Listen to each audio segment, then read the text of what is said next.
This is Jamie Drummond for Good Food Revolution. I'm here with Angelo Pavan of Cave Spring Cellars, and we are here in the barrel cellar. How are you today, Angelo? Oh, very well now that the sun has come out. I mean, it started raining yesterday and all night and this morning, so we didn't think we'd get any picking done for a few days, but we'll be back at it soon. Excellent. Now, tell me a little bit about yourself and how you found yourself at Cave Spring and exactly what you do here. Okay. So it goes back. How did I get here? Well, it's quite simple how I got here. Len and I are Len Pinnichetti, the president of Cave Spring. I'm the VP and winemaker. We've known each other since the age of 5. I think we started in kindergarten together, and then through grade school and high school. Even went to the first undergraduate university. So we've known each other forever, so to speak. And it was when we were both in graduate school. But myself, actually we're both philosophers, academics by training. And when I was doing my graduate work in philosophy, I got the wine bug. I took a couple of courses on, wine appreciation, sensory analysis, and I thought it was a bunch of hooey, because being Italian background, obviously, I was weaned on wine, right? Breastfed wine. But I remember as a little kid having, maybe an ounce of wine, and half an ounce of wine and water. Anyway, it was always part of our daily, diet, beverage.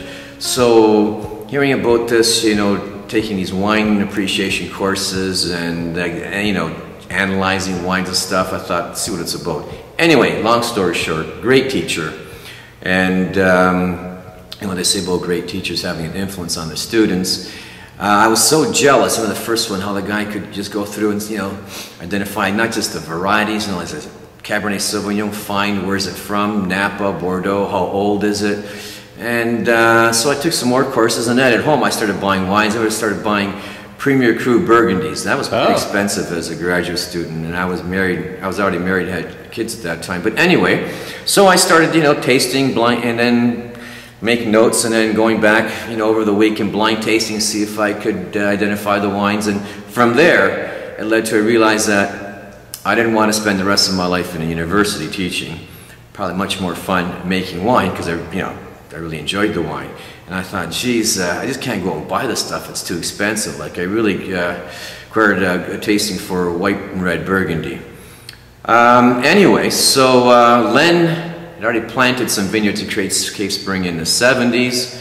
We were talking now 85, 86. And we were making homemade wine together actually in his basement. I can remember bottling it right out of the barrel, our first attempts. But then in 86 he called me up and he said he had met a few people locally who were interested in starting a winery and liked to have me along to think about it. Spend a couple days. I said, just wait a second. I counted to 5 and I said, I'm there. So that's how we started Cave Spring. 25 years ago exactly. This is our 25th vintage. Really? Next year will be our 25th anniversary. And so my job here is to make the wine. Now, what would you say sets Cave Spring apart from many of the other wineries around about here? And what do you specialize in? Okay, what sets us apart right from day one actually, when we made the move to be 100% vinifera. Because back 25, 30 years ago, there were only a few wineries, less than 10, but there was a lot of hybrid, Vidal and Baco. And we said no, we just want to make wine from vinifera because it just happens to be the best family of vines, grape varieties that make the best wine. So we took that risk, and then from there, it was our first vintage actually. We made a Riesling. Len had planted some Riesling in 78. There was very little Riesling around. But that's our specialty. When I'm traveling around and then, I introduce myself as Angelo Pavan at Cave Spring and go, oh, I love your Riesling. So that's our specialty. Half our production is Riesling in a number of styles. And our specialty here, our focus has always been, I should go back, first of all, terroir. The site, where we are in the Beamsville Bench. We coined that term way back in the 80s, actually put it on the label before it was officially a VQA term. So the site, and I'll say it, I'm proud. I think it's the Grand Cru site in not just in Niagara, but in Ontario. you know, the slope there. So it's the terroir, and then the focus on varieties that do well here. Instead of chasing every variety, don't mention people are growing Syrah and Semillon. I mean, I planted Semillon, I ripped it out. It just doesn't work. And you made Syrah also, didn't you? We did. We don't anymore. Yeah, okay? right, okay. You learn. Okay, that's age and experience. But Riesling, it's, you know, for sure is a variety that's extremely well here. And the nice thing about Riesling, it's a variety that's not well suited to most wine growing areas of the world, right? Like I always say, you can grow Chardonnay from the Arctic to the Antarctic. If it's too cool to ripen, you make sparkling wine. And if it's really warm, you make those peach bombs, right?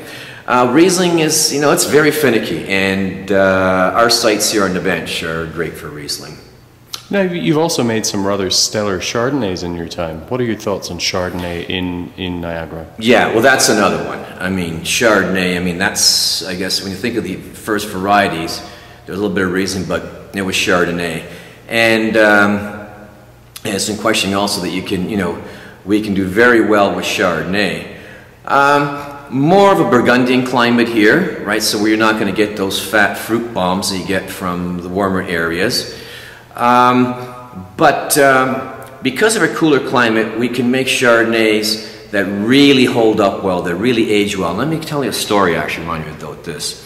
I remember doing a tasting in Buffalo at one of the big wine shops there. And I did a vertical of our CSV Chardonnay, that's our top-end Chardonnay. And then the wine manager, when he looked at the wines I brought, he said, maybe we should taste these first. And I said, why? He says, well, some of these are old. They're older. They're over 5 years old. And are they holding up? And then the light bulb went off in my head. They're used to selling Napa Chardonnays. They're great within the first 5 years, not the next 5 years. So I said, no, don't worry about it. He tasted a couple, did the tasting. They were shocked at how well those wines are holding up. And that's the nice thing about Chardonnay here. You know, more complexity, you know, it's not the richness, the fatness, but the minerality, but definitely wines for aging. Now, when you make your forays into the world of red wine, what do you feel is working particularly well for you right now? Okay, one variety that does well, but it's difficult, that doesn't have the cachet, is Gamay, right? Gamay Noir. People, when I think of Gamay, they think of lighter Beaujolais. So but you've made some really fantastic Gamay in your time. And some estate Gamays. Yes, I mean, our 02 Gamay estate, I think, is arguably one of our best reds we've ever made. And the 07 is out now. We're just releasing the 07 Gamay estate. And I tell people, think of Barolo. In other words, blacktop. It's got that blacktop smell to it and taste. So yeah, you can definitely make Gamays here that age well. And also to have complexity. A friend of mine who is from Sonoma, and actually he represents a house, a cooperage. He comes up once a year and we have dinner together. And he was talking about how he doesn't like Gamay. So what I did, I opened a bottle. It wasn't our Gamay, it was another from a local producer that does a great job. And I said, you know, try this Pinot here. And he said, wow, this is really good Pinot Noir. After we finished the bottle, I showed him the label, and it was Gamay. Because it really gets Pinot Noir like complexity with age. Outside of Gamay, Pinot, you know, again, cooler climate, it's tough with Pinot around here. But, so when I think of the varieties, Pinot is very, very difficult to do. I mean, you can see the bald spot here, that's the hair falling out from trying to work with Pinot Noir. We're learning quite a bit. It's not a variety that you can master with the first vintage or two. But yeah, there's been some really good ones, you know, that have come out in the last couple of years. So I have high hopes for Pinot. And then the variety that we can do well in a warm year or cool year is Cabernet Franc. I think that's the workhorse Bordeaux variety here. In some years, we can get some Bordeaux-like complexity. In cooler years, think of Loire Valley. And you can do that with Cabernet Franc. Unlike Cab Sauv, that in a cool year, I mean, it's pretty green. No, you don't have that much Cabernet Sauvignon planted, do you? No, we really have one block that we planted, and that does well. What I do with that now, we've been doing it now for 5 years, is I take some of that, sometimes all of that block, and I dry it the way they do in Valpolicella for Amarone. only we're not trying to make Amarone. Amarone is Valpolicella. But given, I started thinking about it, my parents come from the eastern Veneto, just north of Venice. Verona's only an hour and a half away, and I thought, let's see now, to get some consistency here in cooler, why don't we try drying some grapes? So that's what we do with Cab Sauv. And that goes into your La Penna label? Yeah, La Penna, which is a take on, penna is Italian word for feather, but also pennacetti, little feather. And our logo is, I don't know if it's on here, the hawk that are there found at Cave Spring and the limestone cliff there. But yeah, it goes into La Penna, and it's a work in progress. I mean, there's no recipe to La Penna. We've done it with 100% dried grapes, and in some years just a percentage, and then blending it with our estate Cab Franc and Cab Sauv. Now, another thing you do is your sparkling program. Tell me a little bit about that. Yeah, that's another one. This terroir and climate is really well suited to sparkling.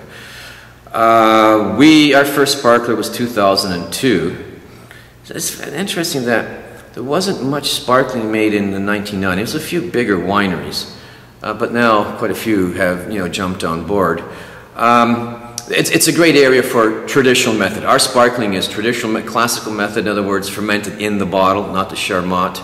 And again, when you think of cool climate, what are some of the great iconic wines? Champagne. And Chardonnay here is well suited. We've worked with Chardonnay, Pinot Noir, and others, but I prefer Blanc de Blanc, Chardonnay. And we get a sparkling here that is more champagne-like than anything else, and from other wine growing regions. Because when you think of traditional method from Sonoma, the good houses there, or Napa, they can get pretty fat for sparkling wines. They're ripe. And then, and the Australians also, and a little bit that comes out of South Africa, that's perhaps a bit leaner. But in our case, we're, much more champagne-like in style. How are you finding the 2010 vintage thus far, Angelo? Great. It's been an early harvest. It's been warm since April. I think March was the first month on record that we didn't have any snow. Early spring, early bud break right through. Rain when we needed it. Because in other vineyards we've had warm growing seasons where we had some water stress, not enough water. The water came when we needed it. And I'm hoping that 2010 ends up being like 2002. I don't know if people know 02 is a classic vintage for us. What I mean by that is we made great whites and reds, because it's tough to do both. In a cooler year you do the great whites, and a warmer year the reds. But in 02 we did both very well. Our 02 CSV Riesling, for example. And we're bringing Riesling in now. I think we are going to do a great job with the whites. They're going to be a bit richer, obviously. So the Riesling had a little bit less residual sugar. Pinot Noir, I was worried it might have been too warm, but we got some really great berry jammy fruit in there. And the Merlot, I've been tasting the Merlot. It is like candy in your mouth. It is so sweet. So yeah, it's a fun vintage because we don't have to work as hard. Well, I look forward to tasting those wines when they are ready, Angelo. Thank you very much for joining us today at Good Food Revolution, and we look forward to catching up with you very, very soon. Thanks.